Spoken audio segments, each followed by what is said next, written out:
ಯಾವುದೇ ಗೊಂದಲಗಳಿಲ್ಲ. ಏನೇ ಗೊಂದಲಗಳಿದ್ದರೂ ಕೂಡ ಹೈಕಮಾಂಡ್, ಮುಖ್ಯಮಂತ್ರಿಗಳು, ಮಾಜಿ ಮುಖ್ಯಮಂತ್ರಿಗಳು, ಎಲ್ಲರೂ ಪಕ್ಷ ಅಧ್ಯಕ್ಷರು ಅದೆಲ್ಲವೂ ನಿಭಾಯಿಸುವಂತ ಶಕ್ತಿ ಇದೆ. ಆದ ಕಾರಣ ಅತಿ ಶೀಘ್ರದಲ್ಲೇ ಬಹುಶಃ ಇವತ್ತು ನಿಮ್ಗೆ ನೀವೇನ ಅಪೇಕ್ಷೆ ಪಡ್ತಿದ್ರ ಅದು ಬಹುಶಃ ಎಕ್ಸ್ಪ್ಯಾನ್ಷನ್ ಆದಷ್ಟು ಬೇಗ ಆಗ್ಬಹುದು. ಯಾವುದು ಅದೀಗ ನಾನು ನಿಮ್ಮ ಹತ್ರ ಕೇಳ್ಬೇಕಷ್ಟೇ. ಇಡೀ ಪಕ್ಷ, ಇಡೀ ಶಾಸಕರು ನಾವೆಲ್ಲ ಒಗ್ಗಟ್ಟಿಂದ ಇದ್ದೇವೆ, ಎಲ್ಲ ಪ್ರೀತಿ ವಿಶ್ವಾಸನ ಇದ್ದೇವೆ. ನಮ್ಮ ಎಲ್ಲಾ ವಿಚಾರಗಳು ಕೂಡ ನಮ್ಮನ್ನು ಭತ್ತದ ಮತ್ತು ಬಲಿಷ್ಠಗೊಳಿಸಿ ಒಗ್ಗಟ್ಟು ಬಗ್ಗಿಸಿ ಹೊರತು ನಮ್ಮಲ್ಲಿ ಯಾವ್ದು ಬೇಕಾದ ಪ್ರಶ್ನೆ ಇಲ್ಲ. ಇಲ್ಲ ಕಂಡ ಅಂತ ಅಸಮಾಧಾನ ಪ್ರಶ್ನೆನೇ ಇಲ್ಲ. ಬರೇ ನಮ್ಗೆ ನಾಯಕರು ಕೂತ್ಕೊಂಡು ಚರ್ಚೆ ಮಾಡ್ಲಿಕ್ಕೆ ಅದೊಂದು, ಯಾಕಂತ ಹೇಳಿದ್ರೆ ಪ್ರಾದೇಶಿಕವಾಗಿ ನಾವು ಈಕ್ವಲ್ ಇಂಪಾರ್ಟೆನ್ಸ್ ಕೊಡ್ಬೇಕು, ಸಾಮಾಜಿಕವಾಗಿ ಹೊತ್ತು ನೋಡ್ಕೊಳ್ಬೇಕು, ಮಹಿಳೆಯರಿಗೆ ಕೊಡಬೇಕು, ಕಿರಿಯರಿಗೆ ಕೊಡಬೇಕು, ಹಿರಿಯರಿಗೆ ಕೊಡಬೇಕು. ಇದನ್ನೆಲ್ಲ ನೋಡಿಕೊಂಡು ಇವತ್ತೊಂದು ಉತ್ತಮ ತೀರ್ಮಾನ ತಗೊಳ್ಳುವಾಗ ಕೆಲವೊಂದು ಸಮಯ ತಗೊಳ್ತದೆ. ಅದಕ್ಕಾಗಿ ಆಗಿದೆ, ಆದಷ್ಟು ಬೇಗ ಮುಗಿಸ್ತದೆ.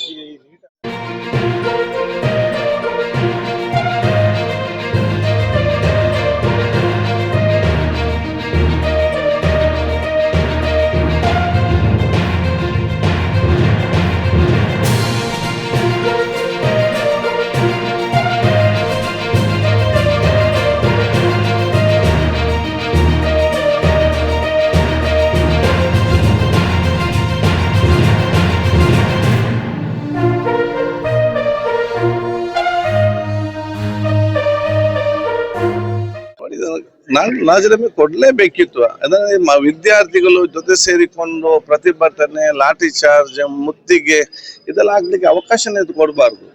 ಯಾಕೆಂದ್ರೆ ಲಕ್ಷಾಂತರ ವಿದ್ಯಾರ್ಥಿಗಳು ನೋಡಿ, ನಿಮ್ಮ ಮಕ್ಕಳು ಕಷ್ಟಪಟ್ಟು 1 ವರ್ಷ ಕಲಿತು ಚೆನ್ನಾಗಿ ಆನ್ಸರ್ ಮಾಡಿಕೊಂಡು ಬಂದು ಅವ್ರ ಮನೇಲಿ ಕೂದಂತ ತಕ್ಷಣ ರೀ ಎಕ್ಸಾಮ್ ಅಂತ ಹೇಳಿದಾಗ ಹಿಂದೆ ಬರೆದಂತಹ ಮಕ್ಕಳ ಭಾವನೆಗಳೇನು ಇದರಲ್ಲಿ. ಈಗ ನೆಕ್ಸ್ಟ್ ರಿಸಲ್ಟ್ ಬಂದಂತ ಸಂದರ್ಭದಲ್ಲಿ ಚೆನ್ನಾಗಿ ಬರೆದಿದ್ದು ಚೆನ್ನಾಗಿ ಆಗಿದೆ, ಅವನ ಮಾನಸಿಕವಾದ ಪರಿಸ್ಥಿತಿಯನ್ನು ಅದು ಯಾರಿಗೆ ಆಗಿರಲಿ, ಈ ಪರಿಸ್ಥಿತಿಯನ್ನು ಯಾಕೆ ತರಬೇಕು? ಹಿಂದೆ ಕರ್ನಾಟಕದಲ್ಲಿ ಇದನ್ನು ಪ್ರಾರಂಭ ಮಾಡಿ ನಮ್ಮ ರಾಜ್ಯ ಮಟ್ಟದಲ್ಲಿ ಇಷ್ಟು ವರ್ಷ ಮಾಡ್ತಿರುವಾಗ ಒಂದು ದಿವಸದ ರೀತಿ ಆಗಿದೆ. ಇದನ್ನು ಕರ್ನಾಟಕವನ್ನು ಇವತ್ತು ಕೇಂದ್ರ ಸರ್ಕಾರ ನೀಟ್ ವಹಿಸಿಕೊಂಡು ಇವತ್ತು ಇದು 1 ವರ್ಷ ಅದು ಚಿಂತೆ ಇಲ್ಲ, ಆಗಿಂದಾಗಿ ಹೀಗೆ ಆಗುದಾದ್ರೆ ಮುಂದಿನ ವರ್ಷ ಯಾರು ಕಲೀಲಿಕ್ಕೆ ಹೋಗ್ತಾರೆ? ಆಗ ಇದು ನೈತಿಕ ಜವಾಬ್ದಾರಿ ಪ್ರಧಾನಮಂತ್ರಿಯ ಮತ್ತು ಶಿಕ್ಷಣ ಮನೋಜ್ ಮಂತ್ರಿಯಾದ ಕೇಂದ್ರದ ನೈತಿಕ ಜವಾಬ್ದಾರಿ.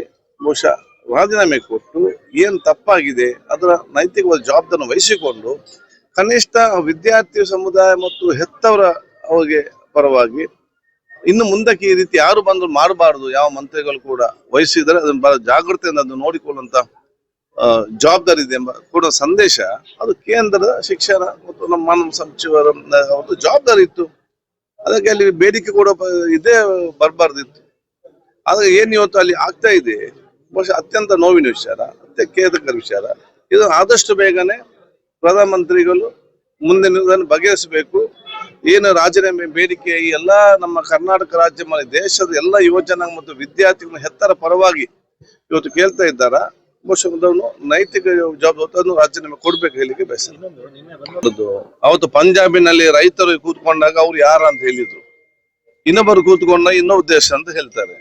ಈಗ ಪ್ರಶ್ನೆಯಲ್ಲಿ ಪ್ರಶ್ನೆ ಪತ್ರಿಕೆ ಸೋರಿಕೆ ಆಗಿದೆ ಇಲ್ವಾ? ಅವ್ರು ಯಾರು ಬೇಕಾದ್ರೆ ಆಗ್ಲಿ, ಅದ ಪ್ರಶ್ನೆಯಲ್ಲಿ ಯಾರು ಕೂತ್ಕೊಂಡಿದ್ದಾರೆ ಅಂತ ಹೇಳಿ,